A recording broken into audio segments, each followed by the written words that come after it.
And the Champions Arena is ready for this. We get one last look at the lineups here, and that's a whole lot of big damn for AURORA, as I would like to say it, plus the 2 Purifies to play against the Kalea. This is going to be a tough game for ONIC Philippines. We'll see if they're able to pull it off. Once again, these picks that have come through are crucial to get your foot in the right direction in this best of 5. Remember, too, that the team that has to deal with this, well, we'll go down to the lower bracket. Let's throw it over to the casters to take us into game 1. Trailblazers of the new era in action. Game 1 in a best of 5. Moving forward through the upper brackets is the winner. It's AURORA versus ONIC Philippines. Leo at your service here with Rockhart and Brigida bringing you the action.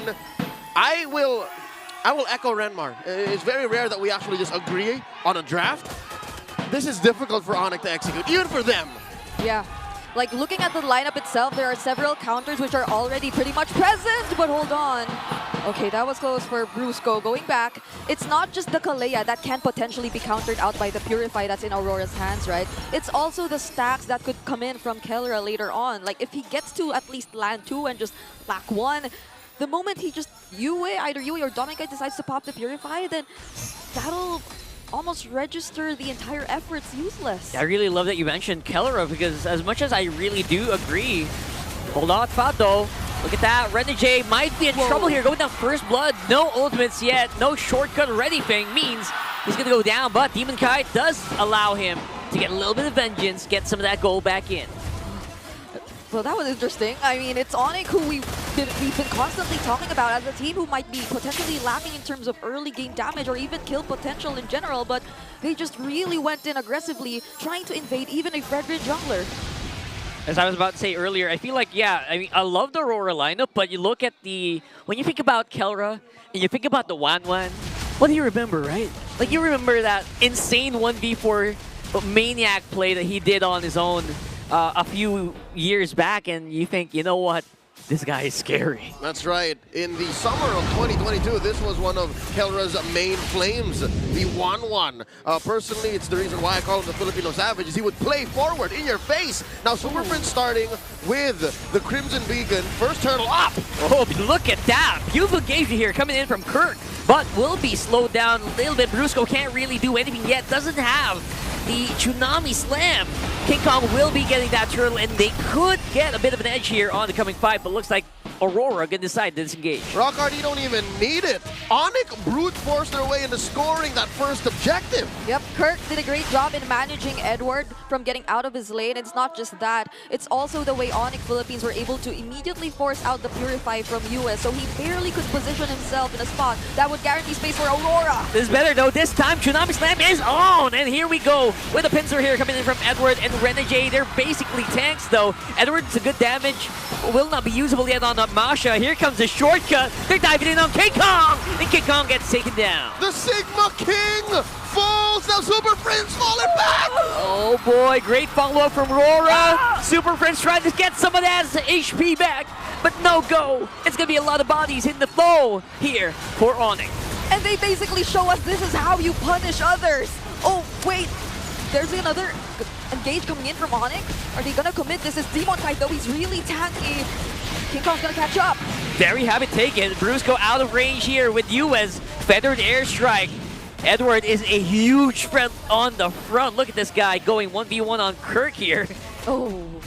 If there's anything we're gonna learn about that first turtle fight, is ONIC can only re-engage when it's time. Yeah. So ONIC time, that's what they're going off of, this very single-minded lineup. They can barrel through you, but only when they're ready. If AURORA comes in and says, no, you're not ready, we'll flank you, it's over. Yeah, and I think this is one of the main pointers we had in the keys to victory earlier. It's that AURORA can potentially capitalize on all these overextended plays that ONIC may potentially commit in the game, and we've seen a couple of them even in early as just 4 minutes of this game. So this is something that ONIC probably has to take into consideration, because they've been forcing out a lot of reactions from AURORA, yes, but AURORA has the tools to actually punish them successfully. How about Turtle 2? ONIC having a go at it once more. King Kong starting up. Demon Kite spotted him. Brusco to the scene. How'd Renegade get back there? Oh my goodness, Renegade out of nowhere here. Getting another kill for Edward. This time around, King Kong is gone. No more turtle retribution available here. Shortcut is still active. They could go back if they want to. They could also bring Kirk maybe, but looks like that's not going to be a thing. They're going to just whittle them down slowly, force a flicker out, and then just keep the fight going. Why walk? That's how he got there. Why walk? And ONIC did not check that portal. Yep, there are some crazy back and forths that are happening right now. Dominic didn't even need to join in the fight because Aurora has the necessary damage, or just even their mere presence and dominance on zoning out ONIC Philippines away from potentially contesting that turtle. So that's the first objective. Oh my goodness, I thought the concussive blast was actually gonna get it away from him. Yep. How tragic would that be? That would be so... A singular chip in the face of 2 members of ONIC with the retribution on cooldown. That would not fly. Which is normally, you know what, it's not a big threat, but then you are trying to force off that retribution coming in from your enemy jungler that's already big. And Renegade, he's been doing this non-stop every single time he's on the chip. Yeah, I like how you mentioned that. Major flinch. That's a power play, all right? If there's anything that ONIC can rely on in the face of this 4,000 gold lead Aurora's approaching, is the fact that Kelra hasn't joined any fights yet. Yeah. The fact that the chip has the shortcut means Dominic has been an active part of all of Aurora's assaults. We're waiting for Kelra to get online. Yeah. There was just this one moment, though, which happened just now, that Dominic indeed did not decide to join.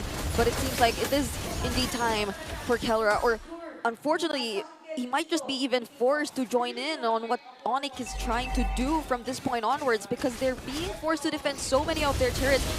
I liked how Rockhart did mention Renegade and how proactive he is in terms of using the chip, because he comes in at the most unexpected timings. And ONIC Philippines seems like they're struggling, but they go for the engage. Yeah, that's a beautiful engagement. Renegade will be able to still activate the shortcut, and actually was enough to keep him alive, but only for a moment. Double kill for Doming, though. That means that's going to be stacked coming into that Granger. Now Demon Kite is on the jungle. Here, on a bit of a pincer maneuver. Edward! Like a bullet straight into Super Prince, gonna be able to at least push him back, but no kills happening for Aurora. Flicker forward, thunderclap. You know what? It's not even the fact that he didn't get a kill. The fact that they forced ONIC back all the way is worth it. Yeah, and it's only been 7 minutes, but just look at how they've constantly invading. This is absolute domination here. Portal is active on that shortcut, and Kirk is all alone here on the front. They can't really go near, but they will be able to take out the Hitman. Renegade is costing them so much. Yeah. It's not like he didn't die recently for another 2-for-1. He respawned, came back, and then caused them more trouble. Yeah, ONIC it feels like ONIC already know that they really have to deal with Renegade, which is why they tried and attempted to take him out, but it just cost them a lot more, especially as they have to consider the other damage dealers. They have to consider Yue. There's no one, essentially, who could reach the damage dealers at this point. Both Dominic Kite and Yue are proving to be a huge problem, and this is what you get for a glue. You get to start things front to back, or ideally in this kind of scenario, because you can't risk going in too deep. Aurora, they're the ones taking control of the entire map. They're denying ONIC's main strength. You can't even come in. It's sadistic what Aurora's doing. You saw that last turtle, how they were saying, look, look, look, turtle's at neutral, all right? Demon Kite's not even close to it. King Kong, come on, come on. Oh, full-scale denial. Yeah, if they do that, King Kong gets punished, there comes Kirk! And they're trying to do this. Kirk is the one trying to do the punish, and the stick gonna come in. Yue is so far away from home, though. Shortcut is active once more, but this time around looks like a better engagement coming in from ONIC, using that Tsunami Slam to isolate Renegade. Yep. And Kirk got away with it. So this is the first win for ONIC since that first turtle. Yeah, the shortcut was launched right after the Yue actually used the Wings by Wings alongside Kirk with the grab, so we were able to, or Kirk was able to take advantage of that shortcut that was readily available, and the fact that ONIC during that team fight were able to split up or even just zone away the damage dealers, again courtesy of Kirk, they were able to take advantage of the entire scenario, punishing at least one member from Aurora, but this still doesn't change the fact that there exists a 6K gold lead in favor of Aurora. All right. It's a blessing to know what's wrong. And so far, ONIC has figured out that if we divide and conquer, we can cut down that lead. We can get away with free wins. But Aurora, they're still in the driver's seat. Gas, pedal to the metal, And look at that. Edward is not letting up. These holy shields are going to go. That's Yeah. right. Just like what we saw like in the games yesterday, right? Exactly what Free Martisi has been doing. This Masha really starting to get into form. Yep, and that Masha is on the way to a second item BOD. So imagine if actually Renegade gets to look for the perfect target with the shortcut and then just calls for Edward to try to burst him down with all the thunderclaps that are readily available. And now ONIC needs to watch out for that portal near their purple buff because Renegade might decide to come in anytime, and that's exactly what they're doing right now. It's a favored portal for Renegade. And again, how unfortunate that it's close to the Lord too. Yeah, and Renegade can actually do it, but he's a little far from zone here. Doesn't really have that much information. They're waiting to make a big play, essentially. They don't want to be too crazy. And maybe looking at Edward. Maybe he's waiting for the call from Edward on top. Yeah, this is a very difficult Lord dance for ONIC to partake in. They don't know the steps. They got 2 left feet, and they know that Edward there he is. could get a split push. Clean take. Aurora scores. Nothing ONIC could do. That was a perfectly timed Y walk there for Renegade as well. Was. They had to deal with the waves, and as much as Brusco had the information, he was just standing there in the brush right next to the portal. There was nothing they could do because there were other things that they had to deal with. Again, the waves, and you couldn't contest an objective that was already almost burst down here technically by Aurora. There's the Winter Crown pickup, by the way, as well by Demon Kite. So you could expect them to play this a little more aggressively because they can't just bait out that crossbow of Tang. Yep. The way that Demon Kite is building this Fredrin, again, he's very comfortable with the hero, not just because the resurgence of utility junglers is he having to play this. He's used to the old Fredrin. About 2 years he had to play the Fredrin to stay on top of MLBB esports. He's building it very efficiently. Antique Kiras, Radiant Armor, and then the aforementioned Winter Truncheon. Like, literally, he is just a wall.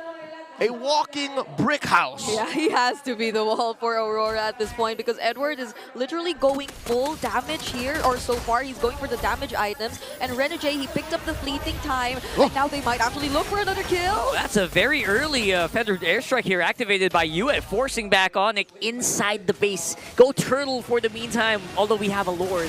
They're doing the big defense. And it's really hard to actually get near, but at the same time, Aurora can't really touch these turrets too much as well because of the threat of the Kalea. Yeah, how unfortunate is it that we went past 12 minutes by the time the waves were in sync and approaching their base turrets. It was very fortunate for ONIC that they didn't lose a single base turret. But that was enough for Aurora to deal damage to almost all of them. And now, though... Oh, this could be big here. Renegade getting pulled back in. Shortcut is active, but he will go down. There goes Kellra with the crossbow of Tang. But Kirk, their big front line, is now out of commission. They're going to have to back off here. 2 for 1. Again, the Hitman capable of buying so much away from the Super Famine. Oh! Kellra Wintertron! Oh my goodness, that win chant was right on time. 1 second less, and that could have been it. We'll stay alive for the meantime, though, and we'll still allow ONIC to clear. Yep. Airstrike coming in from UA, but they're just zoning out ONIC. They don't want to go away without taking a single base turret from ONIC, and there's 30 seconds before the next objective, but it's just looking very rough for ONIC, considering that even when Kellra was able to dish out the crossbow of Tang earlier, and despite the presence of the Corrosion Scythe with Tonker and the Has Claws, we barely felt the damage towards the members of Aurora. Between the 3 items, 4 that Kellra has, I'm guessing it's all utility right now. Yeah. Lifesteal, the attack speed, the extra farm with the Wind Talker, the Wind of Nature. Penetration. Invest in... What is this? Demon Hunter Sword. Yeah. Oh, yeah. They should. This was a build that Benny QT2 decided to offer yesterday when they were way behind up against Team Falcon. So this is exactly what's happening to ONIC right now. So we definitely see the need for them to wait a little more. There's Brusco picking up the fleeting time, but I don't think they'll be able to go for any setups and attempts for now. Just look at how Aurora is managing the macro so well through Edward. Here's what's worse. ONIC's lineup isn't even really built to deal with waves. I'd put their wave clear on a scale of 1 to 10, like a 6.5. Yeah, 100%. I feel like they also know this, right? That's why they're not even trying too hard to go for the contest on that Lord. Oh God, Lord's inside the base. What A synchronized push by Aurora. This is a huge push. There's just no way that you can deal with all of this. Everyone is clumped together with a big feathered airstrike from Yue, and that's gonna be it for game number 1.